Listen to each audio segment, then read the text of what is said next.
assert. And let me raise one point. It's very important here. His son Khamis is using like military equipment, American military equipment. He's using 8 helicopters, Chinook, were delivered by Italy during the past 2 years, and the government of Berlusconi violates those rules. You know, according to the agreement signed between the United States and each country in the world, when the United States like sell any equipment to any country in the world, like forbid to this country to transfer to third party like military equipment.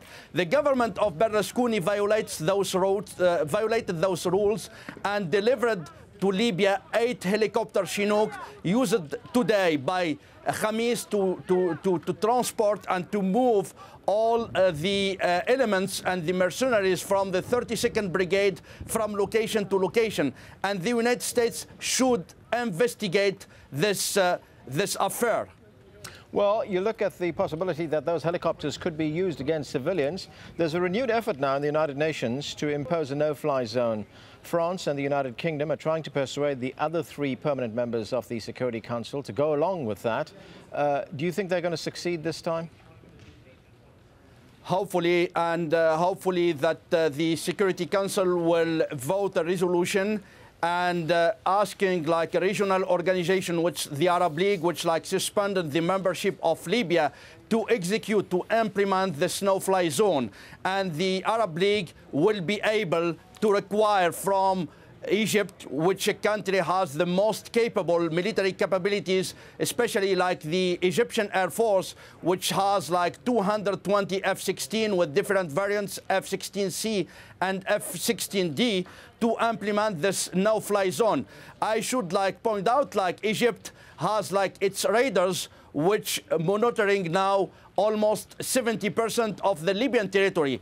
And the Libyan will accept like an Arab country, a neighbor country, implementing like a no-fly zone rather than a NATO or the United States or France or other like major Western power. Okay, Professor, as always, thank you again for your analysis there.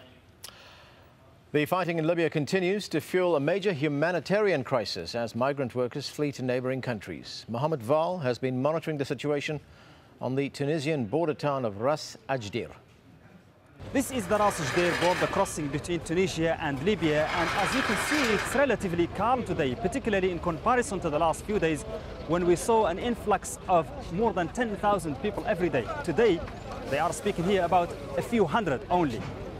And as you can see, there are more aid workers and Tunisian security and military here than foreign workers trying to get out of Libya.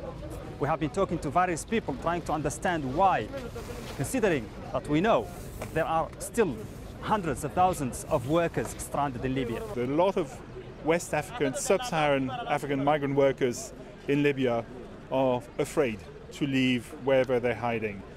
I have spoken to Ghanaians, Nigerians, Malians, Chadians. They all say that they're afraid. They're afraid of violence. They're afraid of being beaten up by what they call local youth. We also have contractual workers coming from Asian countries. Their company are probably still keeping them on contract. And then you have a lot of migrant workers who've paid a lot of money to intermediaries to come here and work in Libya. And they're probably hedging their bets for the moment, depending on how the situation evolves. And of course, there's the overall military situation on the ground, which is obviously probably not propitious to people moving towards the border areas. According to international relief agencies, more than 1 million foreign workers are still in Libya. Whether they have decided not to leave or came under pressure from the Libyan authorities is not clear. But what is clear is that just crossing the border is not the end of the troubles for many of those foreign workers. And as you can see, we have thousands of Bangladeshis here who have been stranded for more than a week, unable to find any means of transport back home. Now, foreign oil workers and other expatriates are continuing to leave Libya as various European countries evacuate their nationals. Malta has become a hub for countries trying to get their citizens out. Some 12,000 oil workers have already been evacuated by air and sea to the Mediterranean island before continuing to their home countries. Another Mediterranean island continues to be flooded with migrants from North Africa. 22 Tunisians have been found adrift in a sinking boat close to the island of Lampedusa. Nearly 7,000 people have arrived there since January. Jim Spencer has that. These pictures were captured by a Tunisian man on his mobile phone. After 6 days, he finally makes it to European shores. He is just one of the nearly 7,000 people to arrive on Lampedusa in the past 2 months. I wasn't scared, it was fantastic. The journey on the open sea is dangerous. But we are very brave. We are very brave. Many are from Tunisia and Egypt, but many more are expected from Libya in the coming months, and they travel on whatever boats are available. On Saturday, the Italian Coast Guard rescued 22 Tunisians crowded onto a tiny fishing boat and about to sink. They'd made a distress call and were soon towed into Lampedusa port. Ahead of them is an overcrowded holding centre where, despite the assurances of the town's mayor, resources are said to be very strained. We are certainly expecting more arrivals as the weather improves. We are also aware that the summer high season is fast approaching, but I'm not too worried because the migrants are all now contained inside the holding centre, in that model structure, which I've many times described as a 5-star hotel where all their needs are met. But many crossing the Mediterranean aren't so lucky. The wooden crosses in a cemetery nearby tell a tragic tale that's all too common. Just hours before the rescue here, a boat carrying 6 people sank off the coast of Sicily, and everyone on board died. And as the fighting continues in Libya, there's no doubt many more will risk their lives for an uncertain European future. Jim Spencer, AlJazeera. Now, United States humanitarian aid has started reaching people fleeing the violence in Libya.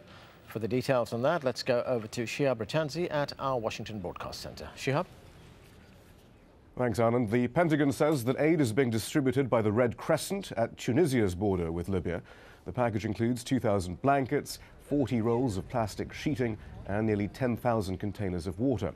The U.S. has also sent medical aid for distribution inside Libya, which is being delivered to the International Medical Corps. And U.S. planes have been transporting Egyptians who fled from Libya to Cairo. The Obama administration has said its current priority for Libya is humanitarian aid. But President Obama has also repeatedly called on Gaddafi to step down. And while the U.S. has supported regime change in Egypt and Libya, it is taking a different approach with other protests in the region, emphasizing dialogue and encouraging existing rulers to implement reforms.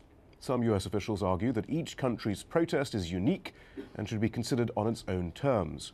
A look now at some of the administration's comments on the protests in the Middle East. Going forward, we will continue to send a clear message. The violence must stop. Muammar Gaddafi has lost legitimacy to lead, and he must leave. There have been reform steps taken, which we want to see continue. We want to see strengthened. Bahrain is a friend and an ally and has been for many years.